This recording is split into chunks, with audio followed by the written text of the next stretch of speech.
أعوذ بالله من الشيطان الرجيم.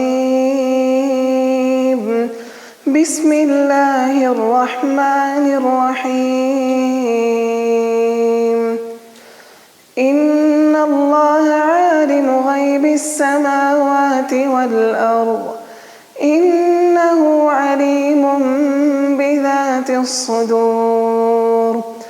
هو الذي جعلكم خلائف في الأرض فمن كفر فعليه كفره ولا يزيد الكافرين كفرهم عند ربهم إلا مقتا ولا يزيد الكافرين كفرهم إلا خسارا.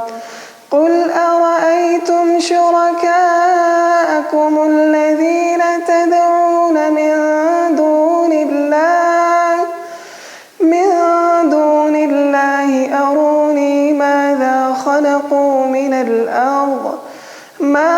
خلقوا من الأرض أم لهم شرك في السماوات أم آتيناهم كتابا فهم على بينة منه بل إن يعد الظالمون